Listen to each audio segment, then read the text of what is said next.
വൈവിധ്യങ്ങളാർന്ന കാസർഗോഡിൻ്റെ മണ്ണിൽ മാപ്പിള ഈശലുകളിലും ചലച്ചിത്ര സംവിധാനത്തിൻ്റെ മേഖലയിലും ചിത്രരചനയിലും എന്നുവേണ്ട ഫോട്ടോഗ്രാഫിങ്ങിൽ പോലും കയ്യൊപ്പ് ചാർത്തിയ എം.എ. റഹ്മാൻ ഉദുമയാണ് ഇന്ന് നമ്മോട് സംവദിക്കുന്നത്.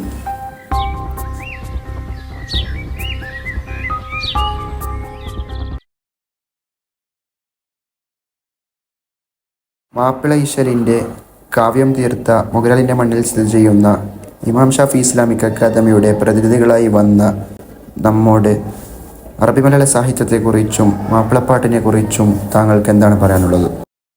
കാസർഗോഡ് ശരിക്കും പറഞ്ഞാൽ ടി ഉബൈദിൻ്റെ നാടാണ്. അതിനും കുറച്ച് വടക്കാണ് നിങ്ങളുടെ ഇപ്പം നിങ്ങൾ പറഞ്ഞ മൊഗ്രാൽ എന്ന് പറയുന്ന സ്ഥലം. അപ്പോൾ മൊഗ്രാലിൽ ധാരാളം മാപ്പിളപ്പാട്ടുകൾ അവിടെ നിന്ന് തന്നെ ഉണ്ടായിട്ടുണ്ട്. 10-30 കവികൾ ഒരു കാലത്തുണ്ടായിരുന്നു. ആ കവികളെല്ലാം ഇപ്പോൾ മൺമറഞ്ഞു. പലരുടെയും സൃഷ്ടികൾ നമുക്കറിയാം. അതിലൊന്ന് പ്രധാനപ്പെട്ട ഒന്നല്ല, ധാരാളം കഥകൾ. പക്ഷിപ്പാട്ട് എന്ന് പറയുന്നത് വളരെ പ്രസിദ്ധമാണ്. 1930 കാലഘട്ടത്തിലൊക്കെ തുടങ്ങിയ ആ പക്ഷിപ്പാട്ട് എന്ന് പറയുന്ന കാവ്യം അന്ന് മലയാള സാഹിത്യത്തിലെ പ്രധാന സ്ഥലങ്ങളിലൊന്നും അത് എത്തിയില്ല. പകരം മൊഗ്രാലിൽ മാത്രം അത് ഒതുങ്ങി. മൊഗ്രാലിലുള്ള ഒരാളാണത്, നടുത്തോപ്പിൽ അബ്ദുള്ള എന്ന് പറയുന്ന ഒരാളാണത് എഴുതുന്നത്. അപ്പം അദ്ദേഹം അത് എഴുതി അവിടെയുള്ള പുരോഹിതന്മാർക്കത് വായിച്ച് കേൾപ്പിച്ചപ്പോൾ അവർ പറഞ്ഞു, ഇങ്ങനെ ഒരു കെട്ടുകഥയാണിത്, അതുകൊണ്ട് ഇതിങ്ങനെ എഴുതാമോ എന്ന് നമുക്ക് അറിഞ്ഞുകൂടാ, അതുകൊണ്ട് നമുക്കതിനോട് താല്പര്യമില്ല എന്ന് പറഞ്ഞു. അപ്പം ഈ നടുത്തോപ്പിൽ അബ്ദുള്ള എന്ന് പറയുന്ന മനുഷ്യൻ പിന്നെന്താ ചെയ്യുക, എഴുതി കഴിഞ്ഞ് പ്രോഫറ്റ് ആയിട്ടുള്ള നബി സല്ലല്ലാഹു അലൈഹി വസല്ലമയുടെ സ്ഥലത്തേക്ക് ഒരു പെൺപക്ഷി വന്നിട്ട് പരാതി പറയുന്നു. അതൊരു സങ്കല്പ കഥയാണ്, അയാൾ ഉണ്ടാക്കിയ കഥയാണ്. അപ്പം അത് പെൺപക്ഷിക്കുള്ള ചില സംശയങ്ങൾ ദൂരീകരിക്കാൻ വേണ്ടി അദ്ദേഹം ചോദിക്കുന്നത്, എൻ്റെ ഭർത്താവ് എന്നെ സംശയിക്കുന്നു, ഞാൻ ലൊഹറിനൊരു മുട്ടയിട്ടു, അസറിനും ഇട്ടു, മഗ്‌രിബിനും ഇട്ടു, ഞാനെന്തോ തെറ്റായത് ചെയ്തു എന്നുള്ള രീതിയിലാണ് എനിക്ക്, അതുകൊണ്ട് അതിനൊരു ഉത്തരം തരണം എന്നാണ് നബിയോട് ചോദിച്ചത്. അതാണ് ആ പാട്ട്. ആ പാട്ടിൻ്റെ പ്രത്യേകത എന്താണെന്ന് വെച്ചാൽ, മൊഗ്രാലിൽ ഇത് വേണ്ടാന്ന് പറഞ്ഞ ആളുകൾ നടുത്തോപ്പിൽ അബ്ദുള്ള അത് അറിഞ്ഞിട്ട് നേരെ ഇവിടുന്ന് ഒരു ബാണ്ടോം ചുരുട്ടിയിട്ട് നേരെ തെക്കോട്ട് പോയി. അപ്പോൾ അദ്ദേഹം ചെന്നെത്തിയത് മലപ്പുറത്താണ്, ഇടറിക്കോട് പോലുള്ള സ്ഥലത്താണ്. അവിടെ എത്തിയപ്പോൾ ബയാനിയ പ്രസ് തിരുരങ്ങാടിൽ നടക്കുന്നുണ്ട്. അവിടെ ഈ അറബി മലയാള പുസ്തകങ്ങൾ വരുന്നുണ്ട്. അവിടെ കൊടുത്താലത് അവർ അച്ചടിക്കും എന്ന് പറഞ്ഞിട്ട് അദ്ദേഹം അവിടെ കൊണ്ടുപോയി കൊടുത്തു. അപ്പം ബയാനിയ പ്രസ്സുകാർ അത് അച്ചടിച്ചു കഴിഞ്ഞതിന് ശേഷം അറബി മലയാള പുസ്തകമായിട്ട് മൊഗ്രാലിലേക്ക് അത് വന്നു. അപ്പം മൊഗ്രാലുകാർ വീണ്ടും ഇതാ നടുത്തോപ്പിൽ അബ്ദുള്ള തിരിച്ചു വന്നിരിക്കുന്നു, ആ പാട്ട് ഞങ്ങൾക്ക് കിട്ടിയിരിക്കുന്നു, അങ്ങനെ അത് പാടാൻ തുടങ്ങി. അപ്പം എൻ്റെ വീട്ടിലൊക്കെ അന്ന് ഞാൻ 1960 കാലഘട്ടമാണ്. 60 കാലഘട്ടത്തിൽ ഞാനൊക്കെ അത് ചൊല്ലുന്നത്, ഞങ്ങളുടെ വീട്ടിലേക്ക് ഒരാളിങ്ങനെ വരും. അയാൾ എങ്ങനെയാണ് വരിക വെച്ചാൽ, ഒരു ജബ്ബലി എന്ന് പറയുന്ന സാധനമുണ്ട്, ഒരു ബോക്സ് പോലുള്ള സാധനം, അതും തലയിൽ ചുമന്നുകൊണ്ട് അതിൽ ധാരാളം അറബി മലയാള ഗ്രന്ഥങ്ങളുണ്ടാവും, അതിൽ പക്ഷിപ്പാട്ടും ഉണ്ടാവും. അപ്പോൾ ഞങ്ങൾ ഉമ്മയും ഞാനും എൻ്റെ 2 പെങ്ങന്മാരെല്ലാം കൂടി വീട്ടിൻ്റെ മുമ്പിലുള്ള ഒരു പ്ലാവിൻ്റെ ചോട്ടിലാണ് അദ്ദേഹം ഇത് കൊണ്ടുവന്ന് വെച്ചിട്ട് അയാൾ ഇരുന്നിട്ട് പക്ഷിപ്പാട്ട് പാടാൻ തുടങ്ങും. ആ പക്ഷിപ്പാട്ട് കേട്ടപ്പോൾ ഉമ്മാക്കും അത് ഇഷ്ടമായി. അപ്പോൾ അവർ ആ പുസ്തകം വാങ്ങിച്ചു. അപ്പം ഞാനും വായിച്ചു. അപ്പം ഞാനന്ന് മദ്രസയിൽ പഠിക്കാമെന്ന്. അപ്പോൾ അറബി മലയാളം പഠിച്ച ഒരാളായതുകൊണ്ട് എനിക്കും അത് പാടാൻ ചൊല്ലി. അത് കഴിഞ്ഞപ്പോൾ പിന്നെയാണ് അറിയുന്നത്, ഈ വരുന്ന ആൾ പിന്നെയും കുറേ പുസ്തകങ്ങൾ കൊണ്ടുവരുന്നുണ്ട്. അതിലൊന്നാണ് മൊഹീദ്ദീൻ മാല. അപ്പം മൊഹീദ്ദീൻ മാലയും നമ്മൾ ചൊല്ലണം. അപ്പോൾ നമ്മൾ രാത്രിയിൽ ഒരു തവണ മൊഹീദ്ദീൻ മാല നോക്കി ചൊല്ലിയിട്ട് ആണ് നമ്മൾ ചോറൊക്കെ കഴിക്കുക. എന്നാലേ ഉറങ്ങാൻ പറ്റുള്ളൂ, അല്ലെങ്കിൽ കിടക്കാൻ പറ്റുള്ളൂ. അപ്പോൾ നമ്മൾ ഹോംവർക്ക് ചെയ്യാൻ പറ്റിയില്ലെങ്കിലും നമ്മൾ മൊഹീദ്ദീൻ മാല ചൊല്ലും. പിന്നെ അത് കഴിഞ്ഞ് പക്ഷിപ്പാട്ട് പാടണം. പക്ഷിപ്പാട്ട് പാടിക്കഴിയുമ്പോൾ അതിന് നല്ല മാപ്പിള ട്യൂണാണ്. ആ ട്യൂണിലേക്ക് നമ്മളെത്തും. വീട്ടിലുള്ള എല്ലാവർക്കും അത് കിട്ടും. അങ്ങനെ എല്ലാവരും ആസ്വദിച്ചിരുന്ന ഒരു കാവ്യ ഭാഗമായിരുന്നു പക്ഷിപ്പാട്ട്. ആ പക്ഷിപ്പാട്ട് ഉണ്ടായ സ്ഥലം, ഞാൻ പ്രീ ഡിഗ്രി പഠിക്കുന്ന സമയത്ത് മൊഗ്രാലിലേക്ക് ഞാൻ പോയിട്ടുണ്ട്. അപ്പം ഞങ്ങളുടെ ഇപ്പം ഞാൻ താമസിക്കുന്ന ഈ വീടൊക്കെ ഉള്ളത് മൊഗ്രാലിലെ ജന്മിമാരുടെ ഭൂമിയായിരുന്നു അത്. അപ്പോൾ ഉപ്പ അവർക്ക് പാട്ടം കൊടുക്കാൻ വേണ്ടി പോകുമ്പോൾ ഞാനും ഉപ്പയുടെ കൂടെ മൗഗ്രാലിലേക്ക് പോകും. അപ്പോൾ അവിടെ പോയി ചെന്ന് കഴിഞ്ഞാൽ അവർ ഞങ്ങളെ ജന്മി ഉണ്ടാവും, ജന്മിയുടെ അടുത്ത് പോയി അത് പൈസ ഒക്കെ കൊടുത്തു കഴിഞ്ഞാൽ അവിടുത്തെ കുറേ വർത്തമാനങ്ങൾ ഉപ്പക്ക് കിട്ടും, എന്തൊക്കെയാണ് ഇവിടെ നടക്കുന്നത്. അപ്പോൾ അവർ പറയും ഇവിടെ ഇങ്ങനെ പണ്ട് പിന്നെ കവിത പാട്ട് ചൊല്ലുന്ന ഒരു രീതി ഉണ്ടായിരുന്നു. കാസർഗോഡാണെങ്കിൽ 7 ഭാഷയുണ്ടല്ലോ, 7 ഭാഷയുള്ളൊരു സ്ഥലത്ത് 7 ഭാഷയിൽ കവിത എഴുതിയ ഒരാൾ അവിടെ ഉണ്ടായിരുന്നു. മധൂർ രാജാവിൻ്റെ മന്ത്രിയാണ്. അദ്ദേഹത്തിൻ്റെ പേര് സാവുക്കാർ കുഞ്ഞു ഫക്കീർ. അദ്ദേഹം ഒരു വൈദ്യരുമാണ്. കുഞ്ഞു ഫക്കീർ ഈ മുള കൊണ്ടുള്ള ഒരു വടിയുമായിട്ടാണ് നടക്കുക. ആ വടിയുടെ മുളയുടെ ഓരോ കള്ളിയിലും ഓരോ മരുന്നുണ്ടാവും, ഗുളിക ഉണ്ടാവും. അപ്പോൾ വൈകുന്നേരം അദ്ദേഹം ഇങ്ങനെ റോന്ത് ചുറ്റുമ്പോൾ രോഗികളായ ആളുകൾ വന്നിട്ട് ധന്വന്തരം ഗുളിക ഇങ്ങനെയുള്ള പലതും ചോദിക്കും. അപ്പോൾ അദ്ദേഹം ആ മരുന്നെല്ലാം കൊടുക്കും.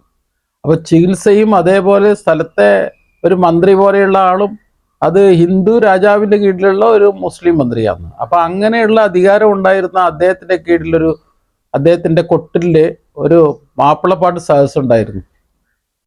അത് പാട്ടുകൂട്ടെന്നാണ് പറഞ്ഞിരുന്നത്. അതിന് വടക്കേ ഇന്ത്യയിൽ നിന്നും തെക്കേ ഇന്ത്യയിൽ നിന്നും തമിഴ്നാട്ടിൽ നിന്നും പിന്നെ പല സ്ഥലങ്ങളിൽ നിന്നും കവികൾ വരും. ഉറുദുവിലും കന്നഡയിലും തുളുവിലും പിന്നെ എല്ലാ ഹിന്ദിയിലും ഒക്കെ ആളുകൾ വന്ന് പാടും. അങ്ങനെ പാടുന്ന ഒരു സംസ്കാരം അവിടെ ഉണ്ടായിരുന്നു. ഒരു കൊല്ലത്തിലൊരിക്കൽ ഈ രാജാവിൻ്റെ ഈ സാവുക്കാർ കുഞ്ഞു ഫക്കീറിൻ്റെ കൊട്ടിൽ ഇവരെല്ലാം വന്ന് വട്ടത്തിലിരുന്ന് വലിയ പാട്ടുകൾ പാടി ചുറ്റും ആളുകൾ അതെല്ലാം കേട്ട് നിന്നിരുന്ന ഒരു കാലം ഉണ്ടായിരുന്നു. ആ കാലത്തെക്കുറിച്ച് നമ്മളിങ്ങനെ ആളുകൾ പറയുന്നത് കേട്ടിട്ട് നമ്മൾ ചോദിക്കും പലരോടും. അപ്പോൾ ചോദിക്കുമെങ്കിലും പൂർണ്ണമായും കിട്ടില്ല. അങ്ങനെ ആണ് ഞാൻ പിന്നീട് ഈ പറയുന്ന മൊഗ്രാലിനെ ഒരു ഗവേഷണ വിഷയമാക്കി. അപ്പം അതിനെ നമ്മൾ ഇശൽ ഗ്രാമം എന്നുള്ള പേരിട്ടു. അത് നേരത്തെ ആളുകൾ പറയുന്നുണ്ട് ഇശൽ ഗ്രാമമാണ്, ഇവിടെ ധാരാളം ഇശലുകൾ ഉണ്ടാവുന്നു. അപ്പോൾ അവിടെ ഓരോ ആളും ഓരോന്നിനും ഓരോ പാട്ടാണ്, എല്ലാ പാട്ടിലൂടെയാണ് അവർ സംവദിക്കുന്നത്. ഇപ്പോൾ ഒരു സ്ത്രീ വിവാഹ മോചനം നടത്തുന്നുണ്ടെങ്കിൽ അവർക്ക് മുറി എന്നാണ് പറയുക. ആ മുറി കൊടുക്കുന്നത് ഒരു പാട്ടിലൂടെയാണ്. അതായത് ഈ ജീവിതത്തിലെ എല്ലാ കർമ്മങ്ങളും പാട്ടായി മാറിപ്പോയ ഒരു സംഭവം, സംസ്കാരം, അങ്ങനെ ഒരു സംസ്കാരമുണ്ട്. അപ്പോൾ അത് ഞാൻ നോക്കുമ്പോൾ അങ്ങനെ അത് പഠനം നടത്തിയപ്പോൾ മനസ്സിലാവുന്ന അറേബ്യയിൽ പിന്നെ മക്കയിൽ തന്നെ ഇങ്ങനെയുള്ള പാട്ടുകൂട്ടങ്ങൾ ഉണ്ടായിരുന്നു. അങ്ങനെയുള്ള വന്ന ഏതോ ഒരു സംഘം അവരായിരിക്കാം സാവുക്കാർ കുഞ്ഞു ഫക്കീറിൻ്റെ കുടുംബങ്ങൾ. അവർ തലശ്ശേരിയിൽ നിന്ന് മറ്റോ ഇങ്ങോട്ട് കച്ചവടത്തിന് വന്നവരാണ്, പിന്നെ ഇവിടെ സെറ്റിൽ ചെയ്തു. അങ്ങനെയുള്ള ഒരു സംസ്കാരത്തെ ഉണ്ടാക്കി കഴിഞ്ഞതോടെ കാസർഗോഡിന് ആകെ ഒരു പുതിയ ചൈതന്യം വന്നു. കവികൾ ഇങ്ങനെ ഉള്ളത്. ഇപ്പോൾ ടി ഉബൈദ് എന്ന് പറയുന്ന മഹാനായ കവി തളങ്കരക്കാരനാണ്. പക്ഷെ അദ്ദേഹം മൊഗ്രാലിൻ്റെ അപ്പുറത്തുള്ള ആരിക്കാടിയിൽ ഒരു സ്കൂളിൽ അധ്യാപകനായിരുന്നു. അങ്ങനെ ആയപ്പോൾ അവിടെ ചുറ്റും നടക്കുന്ന ഈ മൊഗ്രാലിലെ സംഭവങ്ങളുടെ ഉബൈദ് അറിയുന്നുണ്ട്. അങ്ങനെ അദ്ദേഹത്തിനും താല്പര്യം വരും. അപ്പോൾ ഷെറൂൾ എന്ന് പറയുന്നൊരു സ്വാതന്ത്ര്യ സമര സേനാനി ഉണ്ടായിരുന്നു. അദ്ദേഹം സ്കൂളുകളൊക്കെ സ്ഥാപിച്ചിട്ട് കുട്ടികളെ പഠിപ്പിക്കുന്ന ആളാണ് ഷെറൂൾ, സാമൂഹ്യ പ്രവർത്തകനാണ്. അപ്പം അദ്ദേഹവും ടി ഉബൈദും ചേർന്നിട്ട് ഈ ഒരു സാംസ്കാരികമായ ഒരു പുതിയ ലോകം അവിടെ ഉണ്ടാക്കി. ഇപ്പോൾ ഉബൈദ് സാഹിബിന് അവിടെ സ്കൂളിൽ ജോലി ചെയ്യുമ്പോൾ കാരിക്കാടിലെ കുട്ടികളൊന്നും സ്കൂളിൽ വരില്ല. പലപ്പോഴും പല ദിവസങ്ങളിൽ ഇങ്ങനെ മുങ്ങിക്കളയും. അപ്പോൾ അദ്ദേഹം വന്ന് ഷെറൂളിനോട് പറയുക, അവിടെ വന്ന് എല്ലാവരെയും ഇങ്ങോട്ട് സ്കൂളിലേക്ക് അയക്കണം. ആദ്യകാലത്തെ മുസ്ലിം ജീവിതം അങ്ങനെയായിരുന്നു. അപ്പോൾ ഈ കുട്ടികൾ വരാത്ത സമയത്ത് ഉബൈദ് സാഹിബ് ഓരോ വീട്ടിലും പോയി പറഞ്ഞിട്ട് നിങ്ങൾ പഠിച്ചില്ലെങ്കിൽ നാളെ നിങ്ങൾക്കൊന്നും ആവാൻ പറ്റില്ല, കുട്ടികളെ അയക്കണം. അങ്ങനെയാണ് അവിടെ ഒരു സംസ്കാരം ഉണ്ടാക്കിയത്. ഞാൻ പറഞ്ഞു വരുന്നത് ഈ മാപ്പിളപ്പാട്ടിൻ്റെ ഒരു താളവും ലയവും ഉണ്ടായപ്പോൾ തന്നെ ജീവിതത്തിൻ്റെ താളവും ലയവും ഇല്ലാതാവുന്ന ഒരു സംഭവമാണ് സ്കൂളിൽ പോകാതിരിക്കുന്നത്. അപ്പം അതിനെയും കൊണ്ടുവരണം എന്താ വഴി? അങ്ങനെ രണ്ടും ചേർത്തിട്ടാണ് ഉബൈദ് അവിടെ നിന്നൊരു ലക്ഷ്യം വെച്ച് വരുന്നത്. അപ്പോൾ നിങ്ങൾ റാഫിയുടെ ഗാനങ്ങളെക്കുറിച്ച് നിങ്ങൾ കേട്ടിട്ടുണ്ടാവും, മുഹമ്മദ് റാഫിയുടെ ഗാനങ്ങൾ. ആ ഗാനങ്ങളിലുള്ള ഒരു താല്പര്യം മൊഗ്രാലിലുള്ള നല്ലൊരു ശതമാനം ആളുകൾക്കുണ്ട്. അപ്പോൾ അവിടെ ഒരു മുസ്ലിയാർ, പള്ളിയിൽ കുട്ടികളെ പഠിപ്പിക്കുന്ന ഒരു മുസ്ലിയാർ, ഞാൻ ആ ഡോക്യുമെൻ്ററി ചെയ്യുമ്പോൾ അദ്ദേഹം മദ്രസൻ്റെ അകത്തുനിന്ന് വരുന്നു. അപ്പോൾ ഞാൻ ചോദിച്ചു, നിങ്ങൾ ഞാൻ ഇവിടുത്തെ പള്ളിയിലെ ഈ മദ്രസയിലെ മുസ്ലിയാരാണ്.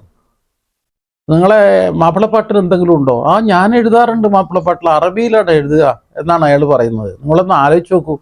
അതായത് മതപരമായി തൻ്റെ കയ്യിലൊരു ഭാഷയുണ്ട്, ആ ഭാഷയിൽ പോലും എനിക്ക് മാപ്പിളപ്പാട്ട് എഴുതാമെന്നുള്ളൊരു ബോധം അദ്ദേഹത്തിനുണ്ടായിരുന്നു. അപ്പം അദ്ദേഹം വന്നിട്ട് പിന്നെ ചെയ്യുന്നത്, അദ്ദേഹത്തിൻ്റെ അലമാറയിലൊരു പഴയ 60കളിലെ റാഫിയുടെ ഒരു കളക്ഷൻ ഉണ്ടായിരുന്നു, പാട്ട് കളക്ഷൻ. അപ്പം അദ്ദേഹം പറയണത്, ഞാൻ ബോംബെയിൽ പോയപ്പോൾ ഇത് വില കൊടുത്ത് വാങ്ങിയാണ്, ഉറുദുവിൽ എഴുതിയ റാഫിയുടെ പാട്ടുകൾ. എന്നിട്ട് അദ്ദേഹം അതിലെ ചില വരികൾ, വളരെ പ്രസിദ്ധമായ റാഫിയുടെ പാട്ട് പാടിയിട്ട് അതേ ട്യൂൺ എടുത്തിട്ട് അറബിയിൽ അദ്ദേഹം മാപ്പിളപ്പാട്ട് എഴുതി. അദ്ദേഹം എന്താണ് ആ മാപ്പിളപ്പാട്ട് എന്ന് ചോദിച്ചപ്പോൾ അദ്ദേഹം പറഞ്ഞത്, എൻ്റെ മദ്രസയെക്കുറിച്ച് ഞാൻ എഴുതിയതാണ്. അപ്പൊ ഇത്തരത്തിലുള്ള ഒരു കാവ്യാത്മകത മൊഗ്രാലിലും പരിസരത്തും ഉണ്ടായിരുന്നു. അതിൽ നിന്നും കൂടി നമ്മൾ അറിയേണ്ട ഒരു കാര്യം, ഈ ഗാനാത്മകതയും ഈ മാപ്പിളപ്പാട്ട് ഇശലുകളും ഒക്കെ എങ്ങനെയാണ് ഇവിടത്തേക്ക് വന്നതെന്നുള്ള ഒരു സംഗതി ഉണ്ടാവും. അത് തമിഴ്നാട്ടിൽ നിന്നാണ് നമ്മുടെ ഇവിടുത്തെ മാപ്പിളപ്പാട്ട് വരുന്നത്. തമിഴ്നാട് മഖ്ദൂമാർ ഇങ്ങോട്ടേക്ക് വന്ന് അവരവിടെ നിന്ന് കൊണ്ടുവന്ന സംഗതി മലയാളത്തിൽ, കേരളത്തിൽ, അതിൽ വടക്കേറ്റമായ കാസർഗോട്ട് അത് പ്രചരിപ്പിച്ചു എന്നുള്ളതാണ്. ആ അടിസ്ഥാനമാണ് ഉബൈദ് സാഹിബ് പിന്നീട് മാപ്പിളപ്പാട്ടിനെ ഏറ്റെടുത്തിട്ട് ലോകം മുഴുവൻ കൊണ്ടുപോകുന്ന ഒരു സംഗതിയാക്കി മാറ്റിയത്. അങ്ങനെ എല്ലാ അർത്ഥത്തിലും ഉബൈദ് എന്നുള്ള ഒരു കവി മലയാളത്തിൽ കവിത എഴുതിക്കൊണ്ട് മാപ്പിളപ്പാട്ടിൻ്റെ ഗവേഷകനായിട്ട് മാപ്പിളപ്പാട്ടിനെ രക്ഷിച്ചെടുത്തു എന്നുള്ളതാണ്. ഇതാണ് യാഥാർത്ഥ്യം എന്നുള്ളത്. അതുകൊണ്ട് മാപ്പിളപ്പാട്ടിൻ്റെ വളർച്ചയ്ക്കും അതിൻ്റെ വിജയത്തിനും ഉബൈദും ഇതേപോലെ ഷെറൂളും അതുപോലെ ഈ നാട്ടിലെ സൗക്കാർ കുഞ്ഞുഫക്കീർ പോലുള്ള പിന്നെ മന്ത്രിമാരും ഒക്കെ ചെയ്ത കാര്യങ്ങൾ നമുക്ക് മറക്കാൻ കഴിയില്ല. പക്ഷേ നമ്മളത് ഏറ്റെടുത്ത് മുന്നോട്ട് കൊണ്ടുപോകാത്തൊരു പ്രശ്നമുണ്ട്. ആ പ്രശ്നത്തെയാണ് പുതിയ തലമുറ അത് കൊണ്ടുവരേണ്ടത്. പലപ്പോഴും അത് ഏറ്റെടുക്കുന്നില്ല ആരും. അതിങ്ങനെ ഇത് എന്തിനാണ് നമുക്ക് എന്നുള്ള ഒരു തോന്നൽ അവർക്ക് തോന്നി തുടങ്ങിയിട്ടുണ്ട്. അത് തെറ്റാണ്.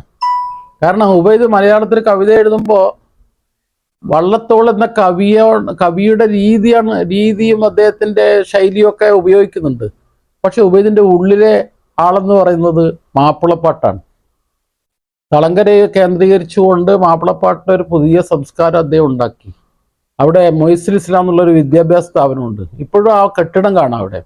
അവിടെ ലൈബ്രറി ഉണ്ട്. പക്ഷെ അങ്ങനെ ഒരു ജനതയ്ക്ക് ചുറ്റും സാംസ്കാരികമായി വളരാൻ എന്തൊക്കെ വേണം എന്നുള്ളത് ഉബൈദിന് വലിയ താല്പര്യം ഉണ്ടായിരുന്നു. പക്ഷെ എന്തുകൊണ്ടോ പിന്നീട് അതിൻ്റെ തുടർച്ചയായിട്ട് വരേണ്ട കാര്യങ്ങളിൽ പലതും വന്നില്ല.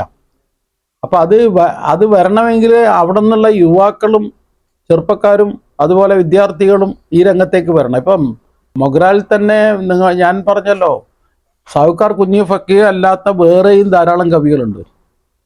കുഞ്ഞേശു എന്ന് പറഞ്ഞിട്ടൊരു കവി ഉണ്ടായിരുന്നു, കവയിത്രി ഉണ്ടായിരുന്നു, പെണ്ണുങ്ങൾ.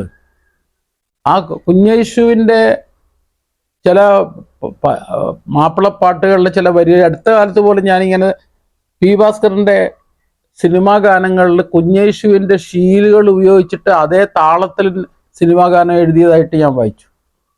അപ്പം അത്രത്തോളം ഗാഢമായിട്ട് ഒരു മാപ്പിളപ്പാട്ടിൻ്റെ ശീല് മനുഷ്യൻ്റെ മനസ്സിൽ നിൽക്കുന്നുണ്ട്.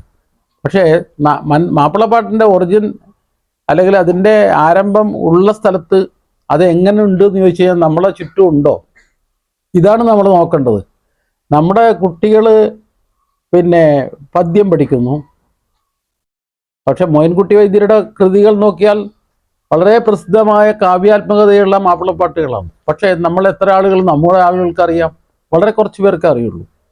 ഇപ്പം ഇസ്ലാമിക സംസ്കാരത്തിലുള്ള ഈ മൗലീദുകളുടെയൊക്കെ ട്യൂൺ ഉണ്ടല്ലോ, അപ്പം നിങ്ങൾക്ക് അറിയാവുന്നതായിരിക്കും. അത് നഫീസത്ത്, ഇതിനെല്ലാം ട്യൂൺ എടുത്താൽ ആ ട്യൂണുകളെല്ലാം സംഗീതമാണ്, അറേബ്യൻ സംഗീതമാണ്.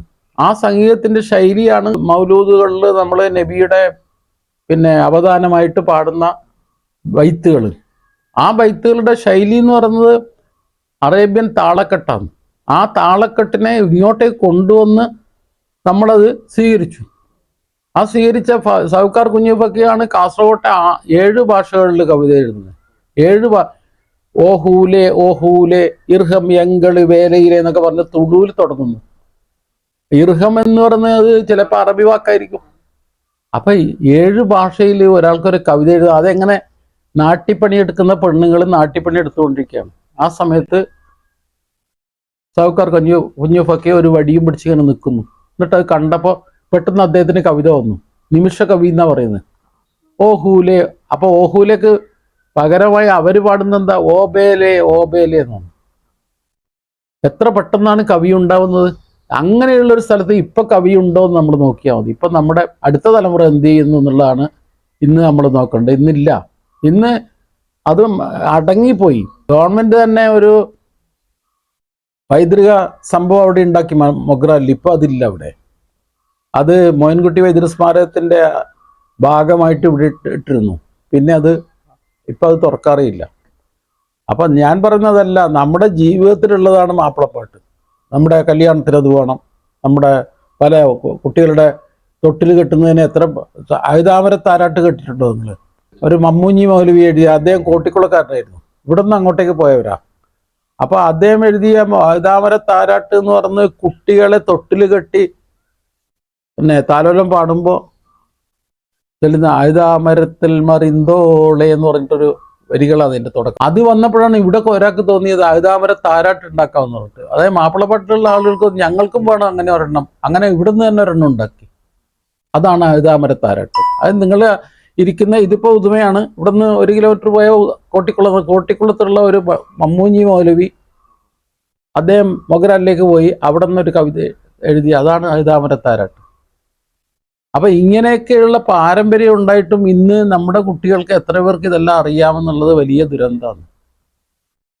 ഇപ്പൊ ഇത്തരത്തിലുള്ള ഞാനൊക്കെ പിന്നെ ചെറുപ്പത്തില് 7ാം ക്ലാസ്സിലൊക്കെ പഠിക്കുന്ന കാലത്ത് എൻ്റെ സഹോദരിമാരും എൻ്റെ ഉമ്മയും ഒക്കെ ഒരാളിങ്ങനെ കയ്യിലൊരു പിന്നെ ജബല്യുമായിട്ട് വന്ന് അതിൻ്റെ അകത്തുള്ള അറബി മലയാള പുസ്തകങ്ങൾ തന്നിട്ട് നമ്മൾ വില കൊടുത്ത് വാങ്ങിയിട്ട്, ഇപ്പൊ മീനൊക്കെ വാങ്ങാൻ വേണ്ടി ഉമ്മ കോന്തലൊക്കെ കിട്ടിയ പൈസ ഒന്നും എടുത്തിട്ട് കൊടുക്കും. അത് വേണം. എന്നിട്ട് വായിച്ചിട്ട് അടുത്ത ആഴ്ച വരുമ്പോൾ അപ്പം അയാൾ പറയാ അടുത്ത ആഴ്ച വേറൊരു ബുക്ക് വരുന്നുണ്ട്, അപ്പം അതിന് വേണ്ടിയിട്ട് അഡ്വാൻസ് വാങ്ങും. അങ്ങനെയൊക്കെ ഒരു കച്ചവട രീതി ഉണ്ടായിരുന്നു. പക്ഷേ അതെല്ലാം പോയി. മാപ്പിളപ്പാട്ട് ഇന്ന് ആരുടെ കയ്യിലും ഇല്ല. സിനിമയിലൊക്കെ ഇടക്കിടക്ക് വരുന്നല്ലാതെ വരുമ്പോൾ നമ്മൾ പറയും ഗംഭീരമായിട്ടുണ്ട്. പക്ഷെ ഈ ഇശലുകളെല്ലാം ഇവിടെ ഇപ്പോഴും ഉണ്ട്. അവ എങ്ങനെ തിരിച്ചു കൊണ്ടുവരാന്നുള്ളതാണ് നമ്മൾ നോക്കേണ്ടത്. മാപ്പിളപ്പാട്ട് അറബി മലയാളമാണ്. അറബി മലയാളത്തിൻ്റെ ഒരു സാഹിത്യ മേഖലയാണ് മാപ്പിളപ്പാട്ട് എന്ന് പറയാം. തീർച്ചയായും. അപ്പോൾ അറബി മലയാളം അന്ന് ജനങ്ങൾക്കിടയിലുണ്ടാക്കിയ സ്വാധീനവും അത് നൽകിയ സംഭാവനകൾ എന്തൊക്കെയെന്ന് പറയാമോ? അതായത് മലയാളത്തിൽ നമ്മൾ ഞാനിപ്പം ഈ മദ്രസ, ഞങ്ങളുടെ മദ്രസ എന്ന് പറയുന്നത് വീട്ടിൻ്റെ അടുത്തുള്ള ഉദുമ ജുമാഅത്ത് പള്ളിയുടെ അടുത്തുള്ള മദ്രസയാണ്. ഇഷാഅത്തുൽ ഇസ്ലാം സംഘം എന്ന് പറയുന്നത്. മലയാളത്തിൽ പഠിപ്പിക്കുന്നത് അറബി മലയാളത്തിലൂടെയാണ്. പിന്നെ നമ്മൾ ഇതെല്ലാം പക്ഷിപ്പാട്ടും മൊയ്തീൻ മാലയും നഫീസത്ത് മാലയും മഞ്ഞക്കുളം മാലയും എല്ലാം പാടും. അപ്പോൾ അങ്ങനെ ഒരു സാക്ഷരത അന്ന് ഉണ്ടായിരുന്നു. ആ സാക്ഷരത എന്ന് പറഞ്ഞാൽ അന്നത്തെ കേരളത്തിലെയൊക്കെ സ്ഥിതി എന്ന് പറഞ്ഞാൽ വലിയ സമ്പന്ന ജാതി ഗ്രൂപ്പുകൾ അവരുടെ ഭാഷ സംസ്കൃതത്തിലാണ് പഠിപ്പിക്കുക.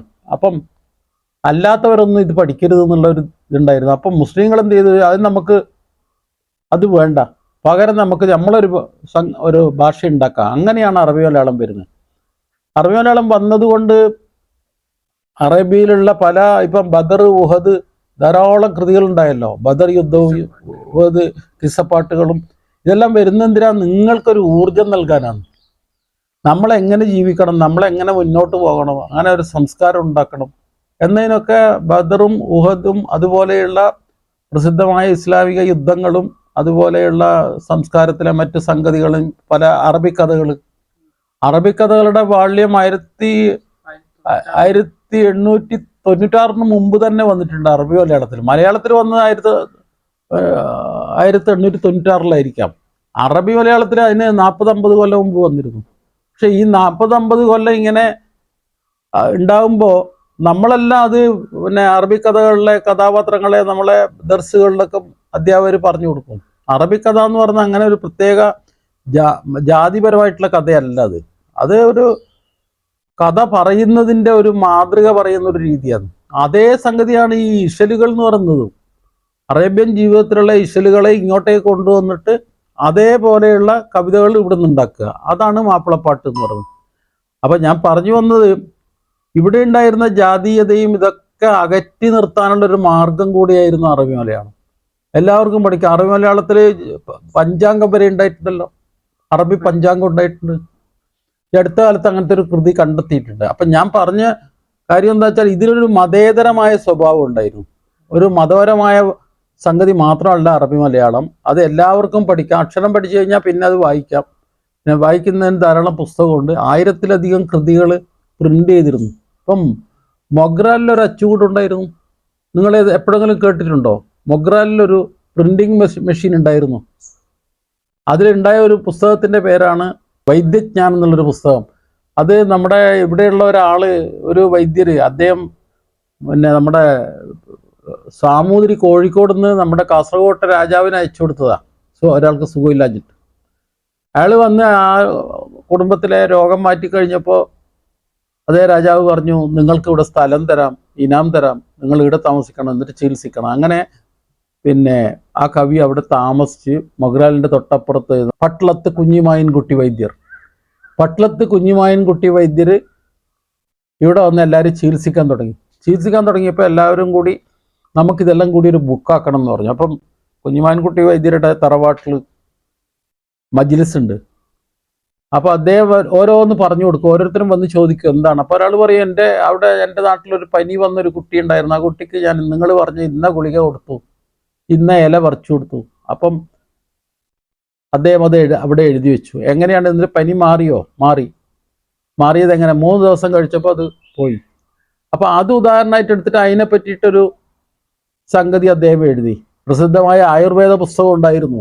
ആ പുസ്തകത്തിലെ കാരികകൾ എടുത്തിട്ട്, ശ്ലോകങ്ങൾ എടുത്തിട്ട് അതിന് തർജ്ജമയാക്കിയിട്ട് അതെല്ലാം കൂടി ക്രോഡീകരിച്ച് മൊഗ്രാലിലെ നൂറുൽ അലാം എന്നുള്ളൊരു പ്രസ് ഉണ്ടായിരുന്നു, ഷാവുക്കാർ കുഞ്ഞിഫക്കീൻ്റെ സ്ഥലത്ത്. നിങ്ങൾ ആലോചിച്ച് നോക്കണം, കാസർഗോഡ് മുസ്ലിങ്ങളുടേതായ ഒരു പ്രസ് ഉണ്ടായിരുന്നു. എന്നിട്ട് അവിടെ നിന്ന് ആ പുസ്തകം ഇറക്കിയിട്ട് തൊട്ടടുത്തുള്ള വീട്ടുകാരെല്ലാം വൈദ്യന്മാരായിട്ട് ആ പുസ്തകം എടുത്തിട്ട് ചികിത്സ തുടങ്ങി. ഇപ്പോഴും ഉണ്ട് അവിടെ. ഞാൻ 5 വീടുകളിൽ അവിടെ പോയിരുന്നു. മൊഗ്രാൽ പുത്തൂർ എന്നുള്ള സ്ഥലത്ത് 5 വീടുകളിൽ ഞാൻ കയറിയപ്പോൾ അവിടെ എല്ലാം അവരുടെ ഉപ്പാപ്പന്മാർ ഈ ചികിത്സ നടത്തിയിരുന്നു ഈ പുസ്തകം എടുത്തിട്ട്. ആ പുസ്തകം ഇറക്കിയത് മൊഗ്രാലിൽ നിന്ന്, നൂറുൽ അലാം പ്രസ് എന്നാ പറയാ. അതിൽ വലിയ രസമുണ്ട്. ഇപ്പം എൻ്റെ അടുത്ത് തന്നെ ആ സാധനമുണ്ട്, ഇവിടെ ഉണ്ടത്. ആ സാധനത്തിൽ എന്താ പറയുന്നത്, എൻ്റെ അവസാനത്തെ ഈ പുസ്തകം ആയിക്കഴിഞ്ഞപ്പോൾ അതിനൊരു ആമുഖം എഴുതിയിരുന്നു ഇവരെല്ലാം കൂടി. അന്ന് എന്താ എഴുതിയെന്നറിയോ? സർവ മനുഷ്യർക്കുമായി. എന്താ അതിൻ്റെ അർത്ഥം? ജാതിപരമായ ഏത് സമുദായത്തിന് ഇത് ഉപയോഗിക്കാം? സർവ മനുഷ്യർക്കും, മനുഷ്യനുള്ള പൊതു മണ്ഡലത്തിലേക്ക് ഇതിനെ കൊണ്ടുവരികയാണ്. അപ്പൊ അതിൻ്റെ അർത്ഥം അന്ന് ജാതീയമായിട്ട് ചില ആളുകൾക്ക് ചികിത്സ കിട്ടാതിരിക്കും. ആ സമയത്തായിരിക്കും ഈ സാധനം ഇറങ്ങിയത്. ഇത് കാസർഗോഡ് നിന്നുണ്ടായതെന്ന്. അത് മൊഗ്രാൽ പുത്തൂർ എന്നുള്ള സ്ഥലത്ത് അവിടെ ഉംബൂച്ചാസ് വൈദ്യശാല എന്ന് പറഞ്ഞൊരു സ്ഥാപനമുണ്ട് മൊഗ്രാൽ പുത്തൂരിൽ. അത് നിങ്ങൾ പോയി കണ്ട അവിടെ അവരുടെ കുടുംബത്തിലാണ്. അവിടെ ഇന്ന് അവിടുത്തെ വൈദ്യരായിട്ടുള്ള ഡോക്ടർ എന്ന് പറയുന്ന ആള് ഒരു സ്ത്രീയാണ്, ബുർക്കയിട്ടൊരു സ്ത്രീയാണ്. നിങ്ങൾ കണ്ടിട്ടുണ്ടോ? ഞാൻ പോയിട്ടുണ്ട് അവിടെ. അപ്പോൾ അവിടെ ബുർക്കയിട്ടൊരു സ്ത്രീ മരുന്ന് കൊടുക്കുന്നു. കുഞ്ഞിമായൻകുട്ടി വൈദ്യരുടെ കുടുംബത്തിലുള്ള ആളാണ്. ഇപ്പം ഞാനാണ് ഇവിടെ ചികിത്സിക്കുന്നത്. അപ്പോൾ അവിടെ ഒരു വയസ്സായ മനുഷ്യനുണ്ട്. അദ്ദേഹം പറഞ്ഞു, ഞാൻ അവരെ കുടുംബത്തിലുള്ള ആളാണ്, എനിക്ക് ചെവി കേൾക്കില്ല, അതുകൊണ്ടാണ് ഞാനൊരു ഡോക്ടറെ വെച്ചത്, അത് മുസ്ലിം സ്ത്രീയാണ്, അവരാണ് ഇപ്പം ചികിത്സ നടത്തുന്നത്. ഇതെല്ലാം ഇങ്ങനെ വെറുതെ പറയുന്ന കാര്യമല്ല, ഇതിനകത്ത് ഒരുപാട് വലിയ സത്യങ്ങളുണ്ട്. നമ്മുടെ നാട്ടിൻ്റെ പണ്ടത്തെ ഒരു ചരിത്രത്തിലെ ഏറ്റവും പ്രസക്തമായ കാര്യങ്ങളാണ് ഉംബൂച്ചാസ് വൈദ്യഷാപ്പ് എന്ന് പറയുന്നത്. ഇതൊക്കെയാണ് കാര്യങ്ങൾ. സൂചിപ്പിച്ച പക്ഷിപ്പാട്ട് എന്തുകൊണ്ട് മനുഷ്യന്മാർക്കിടയിൽ മുസ്ലിം വിരുദ്ധതൊന്നും ഇല്ല. അത് പാട്ടെങ്ങനെയാണ്? അല്ല, അത് അന്നത്തെ തെറ്റിദ്ധാരണകൾ, അത് എല്ലാ സമുദായത്തിലും ഉണ്ടല്ലോ, നമ്മളെ സമുദായത്തിൽ മാത്രമല്ല, അതുണ്ടാവും. പക്ഷെ അത് ഉണ്ടാവുന്ന പറഞ്ഞിട്ട് അത് എഴുതിയ ആള്, പക്ഷിപ്പാട്ട് എഴുതിയ നടുത്തോപ്പിൽ അബ്ദുള്ള ഇവിടെ നിന്ന് എന്താ ചെയ്തത്? മലപ്പുറത്തേക്ക് പോയല്ലോ, കെട്ടിയിട്ട് പോയി. അവിടെ എത്തിയിട്ട് അദ്ദേഹം ബദർപ്പടപ്പാട്ട് എല്ലാ വീട്ടിലും പോയി പാടുമ്പോൾ ഒരു വീട്ടിൽ പോയിട്ട് ഇയാൾ പറയും, ഞാനും ഒന്ന് എഴുതിയിട്ടുണ്ട്, ഇതാ ഞാൻ ചൊല്ലിക്കേൾപ്പിക്കാന്ന് പറഞ്ഞു. ആ വീട്ടുകാർ ചൊല്ലിക്കേൾപ്പിച്ചപ്പോൾ അവർ പറഞ്ഞു, അയ്യോ നിങ്ങളിതെന്തിനാ ഇങ്ങനെ വെക്കുന്നേ, നിങ്ങൾ എവിടെയെങ്കിലും കൊണ്ട് ഇത് അച്ചടിച്ചൂടെ? അങ്ങനെ ബയാനി ആ പ്രസ്സിലേക്ക് പോയി, അയാൾക്കത് അയച്ചു കൊടുത്തു. അയാൾ പറഞ്ഞു ഞാനിപ്പോൾ അടിക്കാന്ന് പറഞ്ഞു. അങ്ങനെ അത് അടിച്ചു. അതാണ് എൻ്റെ ഉമ്മയും പക്കന്മാരും ഞാനും ഒക്കെ ചൊല്ലിയത് എത്ര 50 കൊല്ലം മുമ്പ്. ഇപ്പം എൻ്റെ മനസ്സിലതുണ്ടല്ലോ, തന്നാലടിക്കുന്ന ദണ്ടുണ്ട കോട്ടയിൽ തന്നാൽ, എന്തെല്ലാം, എന്ത് മനോഹരമായ കാവ്യാണ്. അത് മലയാള കവിത ഞാൻ പഠിപ്പിക്കാൻ തുടങ്ങുമ്പോൾ മലയാളം MA എടുത്തിട്ട് മലയാള കവിത പഠിപ്പിക്കാകുമ്പോൾ എൻ്റെ അടിസ്ഥാനം എന്ന് പറയുന്നത് ഈ പക്ഷിപ്പാട്ടാണ്. ഇത് ചൊല്ലിയതുകൊണ്ടാണ് ക്ലാസ്സിൽ എനിക്ക് കൃഷ്ണഗാഥയൊക്കെ ചൊല്ലിയിട്ട് ക്ലാസ് എടുക്കാൻ പറ്റിയേ. അപ്പം ഞാൻ പറഞ്ഞു വരുന്നത്, നമ്മളൊരു മതേതര സമൂഹത്തിനകത്ത് നമ്മുടെ മൂല്യങ്ങൾ മറ്റൊന്നിനോട് ചേരുമ്പോൾ അതിന് ശക്തി കൂടുക ചെയ്യുന്നത്. അല്ലാതെ നമ്മൾ വേറൊരു മതം ഇവിടെ ഉണ്ട് എന്ന് പറഞ്ഞിട്ട് നമ്മൾ മോശമാകാൻ പോകുന്നില്ല. എല്ലാ മതങ്ങൾക്കും അവരുടേതായ മൂല്യങ്ങളുണ്ടല്ലോ. ആ മൂല്യങ്ങൾ തന്നെയാണ് മുസ്ലിങ്ങളും അറബി മലയാളത്തിലൂടെ കൊണ്ടുവന്നത്. അത് അറബി മലയാളത്തിൻ്റെ ചരിത്രം എന്ന് പറഞ്ഞാൽ വളരെ വലുതാണ്. അത് ഒരു ഇതിലൂടെ ഒന്നും പറയാൻ പറ്റുന്നതല്ല. അത് നമ്മൾ ശ്രദ്ധിച്ച് പഠിച്ചുണ്ടാക്കേണ്ട കാര്യങ്ങളാണ്. എത്രയോ ആളുകൾ 1000-ലധികം പുസ്തകങ്ങൾ അറബി മലയാളത്തിൽ ഉണ്ടായിട്ടുണ്ട്. ആ പുസ്തകങ്ങളൊക്കെ സംരക്ഷിക്കാൻ എന്തെങ്കിലും വഴിയുണ്ട്? ഇപ്പോൾ അബ്ദുറഹ്മാൻ മാങ്ങാട് എന്നുള്ള ഒരാൾ ഈ പഴയ എല്ലാ പുസ്തകങ്ങളും ശേഖരിച്ച് വെക്കുന്നുണ്ട് ഇപ്പോഴും. അത് കാലിക്കറ്റ് യൂണിവേഴ്സിറ്റിയിൽ CH മുഹമ്മദ് കോയ ചെയറുണ്ട്. ആ ചെയറിൽ സംരക്ഷിക്കുന്നുണ്ട്. എനിക്കറിയാം അബ്ദുറഹ്മാൻ മാങ്ങാട്, ഞാനും കൊടുത്തിട്ടുണ്ട് അദ്ദേഹത്തിൻ്റെ ചില കൃതികൾ. അപ്പോൾ ഈ ഇപ്പം ഞാൻ പറഞ്ഞ പിന്നെ വൈദ്യജ്ഞാനം എന്നുള്ളത് നമ്മുടെ അയൽപക്കത്ത് നമ്മുടെ തൊട്ടടുത്ത് ഉണ്ടായ ഒരു പുസ്തകം നമുക്കറിഞ്ഞൂടാ. ഇപ്പം എൻ്റെ കയ്യിലെ സാധനമുണ്ട്, ഇവിടെ ഉണ്ടത്, ഞാൻ നിനക്ക് കാണിച്ചു തരാം. അത് മലയാളത്തിലാക്കിയിട്ട് ഞാൻ വേറെ ആളെ കൊണ്ട് വായിപ്പിച്ചു അതിൻ്റെ പ്രിൻ്റ് ഔട്ട് എടുത്തു. അറബി മലയാളത്തിലുള്ളത് മലയാളത്തിലാക്കി. എന്തിനാ? നമുക്ക് മനസ്സിലാക്കാൻ വേണ്ടിയിട്ട്. അത് നമ്മുടെ ഗവേഷണത്തിൻ്റെ ഫലമായിട്ടും വന്നു. ഞാൻ പറഞ്ഞു വരുന്ന ഇതിനെ സംരക്ഷിക്കുന്ന ഒരു നേതൃത്വം നമുക്കില്ല. അതുകൊണ്ടാണ് നമുക്ക് ഇത്രയധികം മൂല്യങ്ങൾ ഉണ്ടായിട്ടും അതെന്താവെന്ന് വെച്ചാൽ എവിടെയൊക്കെയോ പോകുന്നു. ഇപ്പം ഞാനിപ്പോൾ പറഞ്ഞത് എനിക്കും പലതും മറന്നു പറഞ്ഞാൽ ഇത് എത്ര കാലം നമ്മൾ നമ്മുടെ ഉള്ളിൽ സൂക്ഷിക്കും? ഇപ്പം ഞാൻ BA ഇംഗ്ലീഷ് പഠിച്ചു കാസർഗോഡ് കോളേജിൽ നിന്ന്, MA മലയാളം പഠിച്ചു. അങ്ങനെ മലയാള അധ്യാപകനായപ്പോൾ കേരളത്തിലെ സിലബസിലൊക്കെ അറബി മലയാളവും ഉണ്ടല്ലോ. മോയിൻകുട്ടി വൈദ്യരുടെ 50 വരികൾ നമ്മൾ പഠിക്കും. 50 വരികൾ മാത്രം പഠിച്ചാൽ മതിയോ? വെറും 50 വരികളെ നമ്മൾ പഠിക്കുന്നുള്ളൂ. കാരണം അത് ഗവൺമെൻറ് രീതി അങ്ങനെയാണ്.